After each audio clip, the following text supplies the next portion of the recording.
जी। आपने लगा रखा ना सर। सर सबसे पहले तो हम आपका परिचय जानना चाहते हैं। मेरा नाम सुरेश कोत है।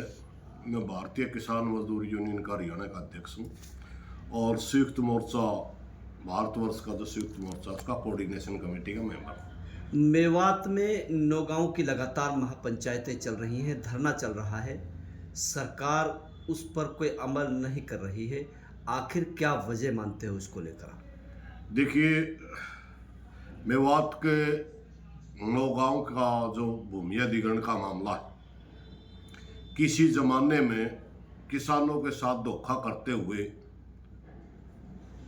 कुछ अधिकारियों ने या कुछ एक आध राजनीतिक साथी भी हो सकता है, उन्होंने वन टाइम सेटलमेंट के एग्रीमेंट के ऊपर किसानों के साइन करवा लिए, जिससे उनका कानून का अधिकार छीन लिया गया, जो मूल अधिकारों में शामिल है न्याय पाने का अधिकार। तब किसानों को पता नहीं था। उसी दिन से लगातार किसान संघर्ष में है और जहां पर भी हरियाणा भर में जितनी आईएमटियां कटी हैं वहां भूमि अधिग्रहण हुआ है और भूमि अधिग्रहण के कानून के तहत एक कानून है, एक तरह की भूमि एक तरह के पर्पज के लिए अगर ली जाती है तो उसका एक ही तरह का मुआवजा दिया जाता है, एक ही तरह की राशि उसको दी जाती है। मगर यहाँ बहुत बड़ा धोखा हुआ है। पहले एग्रीमेंट किया, कोर्ट में जाने का अधिकार भी समाप्त कर दिया और फिर उसी लैंड के जड़ में पास में ही 48 एकड़ भूमि एक साल के बाद एक्वायर करती है गवर्नमेंट, HIDC जो महकमा है, HSIDC। वहां जो पहले किसानों को मुआवजा दिया गया उससे डबल मुआवजा दिया जाता है और उनको कोर्ट में जाने का भी अधिकार दिया जाता है।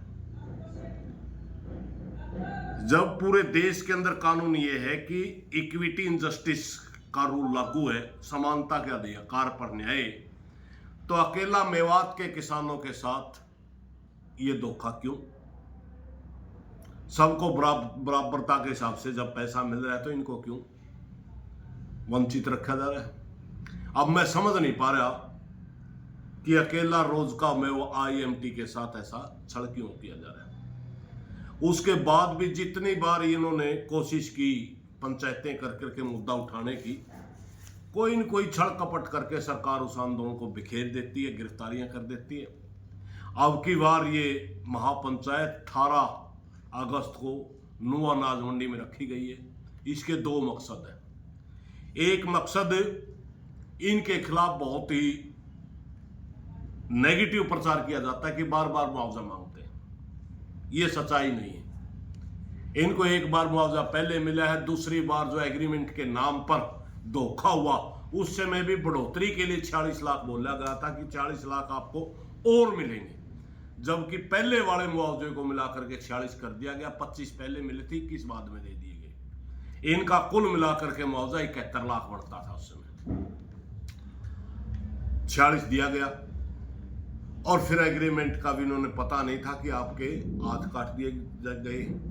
एक किसान कोर्ट में जाता है अपने बेनिफिट लेने के लिए, जो दूसरे पूरे भारतवर्ष का किसान लेता है, वहां जाकर के उसको पता चलता है कि आपके साथ वन टाइम सेटलमेंट हो चुकी है। उस किसान को भी जुर्माना लगाता है कोर्ट कि आप तो PDO तक का पैसा ले चुके हो। तब इन किसानों को पता चलता है, तब से ये लगातार धरने पर बैठे हैं। और 18 तारीख की जो हमारी महापंचायत है, इसके दो मकसद हैं। एक तो जो नेगेटिव प्रचार चल रहा है, पूरे मेवात का के हम राजनीतिक साथियों को बुला रहे हैं, फिर पूरे मेवात के हम सामाजिक संगठनों को बुला रहे हैं, पूरी मेवात के हम पत्रकार साथियों को बुला रहे हैं और जितने सामाजिक संगठन हैं उनको बुला रहे हैं और धार्मिक शख्सियत को भी बुला रहे हैं। पूरे मेवात के सामने हम एक प्रस्ताव रखेंगे कि देखिए, रोज का मेव IMT जो कटी नौगांव के साथ कहाँ न्याय हुआ या अन्याय हुआ, पंचायत बताए। और अगर अन्याय अगर ये हुआ तो क्या इसलिए हुआ कि ये मेवात का क्षेत्र है, हरियाणा के दूसरे हिस्से में क्यों नहीं हुआ? एक हमारा मकसद ये है और दूसरा हमारा मकसद ये भी है कि जब पूरी मेवात की शख्सियत वहां आएंगी, पूरा संयुक्त मोर्चा वहां आएगा। सरकार को भी ये बताना कि रोजका में IMT के किसानों का जो आंदोलन चल रहा है उसमें सारा संयुक्त मोर्चा इनके साथ है, पूरा मेवात इनके साथ है। सरकार टेबल पर आकर के बातचीत के लिए आगे आए, वरना ये आंदोलन आगे आने वाले टाइम में बहुत बड़ा रुख इख्तियार करेगा।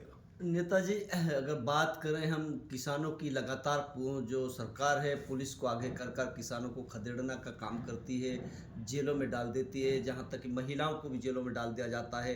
रमजान के महीने में रोजे की हालत में काफ़ी महिलाओं की ऐसी वीडियो आई जिनको बेहोश कर दिया गया था। तो कहीं ऐसा तो नहीं कि किसानों को डराने की बातें की जा रही हों? यही भरम हम तोड़ना चाहते हैं 18 तारीख की पंचायत में, क्योंकि जब भी ऐसी कोई घटना होती थी ना इनके साथ मेवात का साथी कोई खड़ा होता था। कुछ साथी एक आध बाजे तो अलग बात है, और पूरे मेवात के अंदर ये नेगेटिविटी फैला दी जाती थी, बार बार पैसे मांग रहे हैं। और संयुक्त मोर्चा के अंदर भी इनकी वही नेगेटिव छवि पेश की जाती थी। जब हरियाणा के संयुक्त मोर्चा के अंदर इन्होंने अपनी व्यथा रखी, हरियाणा संयुक्त मोर्चा ने पहले इनको देखा कि ये लड़ रहे हैं या लड़ने का सिर्फ दिखावा कर रहे हैं। हमने अंदर से पाया कि ये बिल्कुल ईमानदारी से लड़ रहे हैं। पुलिस इनके ऊपर ज्यादती कर रही है और सिर्फ इसलिए ज्यादती कर रही है कि ये मेयो है, हमारी जो नजर में आया। क्योंकि हरियाणा प्रदेश के अंदर धरने तो और भी है, कहीं पर भी महिलाएं गिरफ्तार नहीं हुई देखी होंगी। किसान गिरफ्तार हो जाते हैं, किसान नेता गिरफ्तार हो जाते हैं, एक बार लाठीचार्ज हो जाता है, 2 बार हो जाता है। ये तो कई बार इनके ऊपर लाठियां बांधी गई, कई बार। इनको तो इंसान ही नहीं समझ रहे। क्या हरियाणा के दूसरे हिस्सों के लिए अलग कानून है, क्या मेवात के लिए अलग कानून है? यही स्थिति को उभारने के लिए हम मुन्नू ये सर भूमि अधिग्रहण का जो मामला था ये कांग्रेस के राज्य में हुआ, लेकिन अब भाजपा सरकार है। भाजपा से आप क्या उम्मीद लगा के बैठे हैं? क्या लगता है कि आपका समाधान हो पाएगा भाजपा? किसान के लिए ना भाजपा और ना कांग्रेस, किसान के लिए कोई सदा नहीं है। जिसने भी किसान जहां मिला, चाहे कांग्रेस रही चाहे आज भाजपा है, उसी ने किसान को लूटा है। ये मामला कांग्रेस के जमाने से ही तो चल रहा है, आज भी आज बीजेपी है। लेकिन एक बात बताइए, कांग्रेस ने गलती की तभी तो सत्ता से बाहर गई, अब बीजेपी वही गलती क्यों दोहरा रही है? देखिए, जो प्रदेश की का मुखिया जो कुर्सी पर बैठा है वो गार्डियन है पूरे प्रदेश का। अगर उस प्रदेश की जनता कहीं पर भी दुखी है, चाहे वो पीछे कांग्रेस के जमाने से मुद्दा चला आ रहा हो, चाहे आज का मुद्दा हो, मुख्यमंत्री का हक बनता है अपनी जनता के दुख सुख को बुला करके उनसे बात करे और उनका मुद्दा हल करे। आज तो हम सैनी सरकार को ही दोषी मानते हैं ना, क्योंकि वो बुला नहीं रहे, वो मुद्दा हल नहीं कर रहे। सर 18 अगस्त को जो महापंचायत होने जा रही है, कौन बड़े चेहरे होंगे और कितने किसानों की, कितने लोगों के आने की संभावना है? देखिए, जहां तक किसानों की बात है, मैं मानता हूं 10 से 15 हजार किसान उस पंचायत में हाजिर होंगे। और जहां बड़े चेहरों की बात है, हम पूरे मेवात के अंदर घूम करके पक्ष और विपक्ष सभी राजनीतिक साथियों को, सभी बुद्धिजीवियों को पर्सनल मिलके कार्ड दे रहे हैं। और हम एक प्रार्थना कर रहे हैं, आप सुनिए तो सही। ये हमें ये समझ नहीं आ रहा कि ये इनके साथ जो धोखा हो रहा है ये क्यों हो रहा है। हमारे दिमाग में एक बात है कि मेवात का किसान होने के नाते तो नहीं हो रहा, जब हरियाणा के अंदर ऐसा कहीं धोखा नहीं है। हरियाणा के अंदर वो मौजों की लड़ाई चलती है, ऐसा नहीं है कि अकेले यहां चलती है वहां, लेकिन वहां कहीं पर भी 110 सेटलमेंट के करके किसान का हाथ नहीं काटा गया। चाहे मुआवजा बड़ा ना बड़ा, 3-3, 4-4 कोर्टों तक लोग जीते हैं, सेशन कोर्ट में जीते, हाई कोर्ट में जीते, सुप्रीम कोर्ट तक केस जाते हैं, वही कानून लागू होता है जिसको इक्विटी इन जस्टिस कहते हैं। मगर इनके ऊपर वो कानून क्यों नहीं लागू किया जाता? अगर 18 अगस्त को भी सरकार आपकी बात को नहीं मानती है तो अगला कदम क्या होगा? वो पूरे मेवात की जो शख्सियत हमने बुला रखी है, उनके सामने जो मुद्दा रखेंगे वो पंचायत में ही फैसला किया जाएगा कि सबका क्या सोचना है।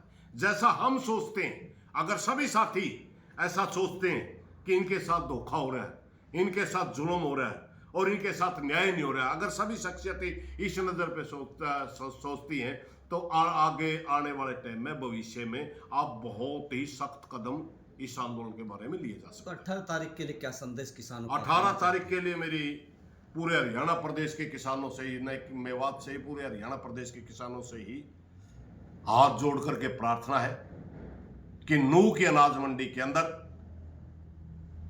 भारी संख्या में इकट्ठे होकर के जो रोजका में IMT के किसान हैं उनको न्याय दिलवाने के लिए जितना भी आप ज्यादा से ज्यादा पहुंच सकें इतना ही हम न्याय के नजदीक होंगे। मेरी हाथ जोड़ करके प्रार्थना, आप ज्यादा से ज्यादा संख्या में वहां पहुंचे।